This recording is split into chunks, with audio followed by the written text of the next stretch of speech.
രാവിലെ എഴുന്നേൽക്കുക, പാല് കുടിക്കുക, അല്ലെങ്കിൽ ഭക്ഷണം കഴിക്കുക, അതിനുശേഷം കിടന്നുറങ്ങുക, ഉച്ചയ്ക്ക് കുറച്ചു നേരം കളിക്കുക, പിന്നെ ഉറങ്ങുക, പിന്നെ എഴുന്നേറ്റിരുന്ന് ഭക്ഷണം കഴിക്കുക, കിടന്നുറങ്ങുക. അങ്ങനെയാണോ? ഒരിക്കലും അല്ല കേട്ടോ. അങ്ങനെയായിരുന്നെങ്കിൽ എന്ത് രസമായിരുന്നു തന്നെ അമ്മയുടെ അച്ഛൻ്റെയൊക്കെ ജീവിതം.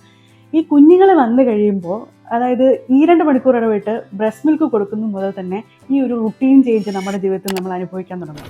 നമ്മൾ കുഞ്ഞിന് പാല് കൊടുക്കുന്നു, ഗ്യാസ് തട്ടുന്നു, കുഞ്ഞിനെ ഒന്ന് കിടത്തുന്നു. അത് ആ ഒരു ക്ലോക്ക് കഴിയുമ്പോഴത്തേനും തന്നെ 15 മിനിറ്റ് കഴിയുമ്പോൾ ആ 2 മണിക്കൂർ സമയം കഴിഞ്ഞു. പിന്നെയും കുഞ്ഞിന് പാല് കൊടുക്കുന്നു, ഗ്യാസ് തട്ടുന്നു, കിടത്തുന്നു. ഈ ഒരു പ്രോസസ്സിൽ തന്നെ നമുക്ക് വീട്ടിൽ നിന്ന് പുറത്തിറങ്ങാൻ പോലുള്ള ഒരു അവസരം ഉണ്ടാവില്ല.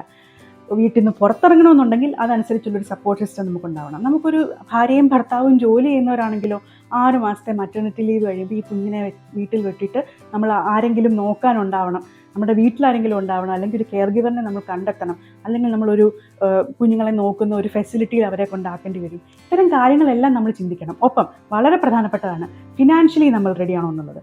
അതുകൊണ്ട് തന്നെ ഈ ഇമോഷണൽ ടെർമോയിലും ഈ ഫിസിക്കലി ഒരു കുഞ്ഞിനെ ബെയർ ചെയ്യാൻ നമ്മൾ തയ്യാറാണോ, ആ കുഞ്ഞിൻ്റെ അച്ഛൻ അതിന് തയ്യാറാണോ എന്നൊക്കെ നമ്മൾ നോക്കണം. അപ്പം ഫിസിക്കലി, ഇമോഷണലി, ഫിനാൻഷ്യലി എല്ലാം നമ്മൾ തയ്യാറാണെന്ന് വളരെ ക്ലിയർ ആയിട്ടുള്ള ഒരു ഇൻഡിക്കേഷൻ നമുക്ക് തോന്നിയാൽ മാത്രമേ വളരെ ബോധത്തോടെ ആലോചിച്ചെടുക്കേണ്ട തീരുമാനമാണ്.